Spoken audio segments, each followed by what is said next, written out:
دا سړی څوک ده چې د نړۍ ستر ځواکونه ترې ویره لري؟ کپتان ابراهیم تراوري یو ځوان پوځي افسر چې د بورکینیا فاسو واک یې د کودتا له لارې ونیو، خو ولس ورته قهرمان وایي. نوموړی په 2022 کال کې واک ته ورسېد.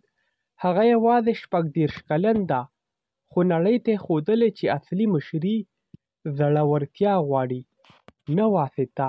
یاد شخص وروسته له هغې په ټولنیزو رسنیو کې وایرل شو کله چې هغه فرانسې ته وویل: نور بس ده، زموږ زیرمې زموږ د ولس دي، نه د استعماري قدرتونو. هغه وایي دا خاوره زموږ ده، دا زر زموږ دي، نور نه غواړو چې بهرنیان زموږ زیرمې یوسي او موږ وږي پاتې شو. تراوري یوازې د بورکینیا فاسو لپاره نه، بلکې د اسلامي نړۍ او افریقا لپاره هم یو غږ ده. هغه وایي که موږ خپل امنیت، خپل اقتصاد او عزت په خپله ونه ساتو، نو نور اشخاص یې پاملرنه نه کوي، نور هیواد یې نه ساتي. نړۍ هغه د افریقا لپاره د یو نوي انقلاب سمبول بولي. نه قصر لري، نه لښکر، خو یو زړه لري چې د ملت لپاره درزېږي. نوموړی وایي که موږ خپلواک نه شو نو ژوند هم بېمانا ده. ازادي خیرات نه ده، ازادي زړورتیا غواړي.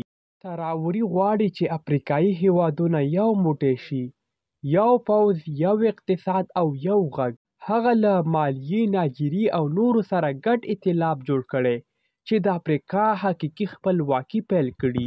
ابراهیم تراوري یو ساده انسان ده، خو هغه د میلیونونو خلکو امید ده. د هغه پیغام روښانه ده: که متحد شو نو خلاص یو، که تیت شو نو ورک یو. که موږ یو موټی نه شو نو یو به له منځه یوسي. ته څه فکر کوې؟ آیا اسلامي نړۍ او افریقا له تراوري زده کړې کولی شي؟ ابراهیم تراوري د افریقا زوی، د خپلواکۍ غږ. آیا دا د افریقا د بیدارۍ پیل ده؟ نظر ولیکئ او ویډیو شیر کړئ ترڅو دا ډول هره نوې ویډیو تر تاسې در ورسیږي.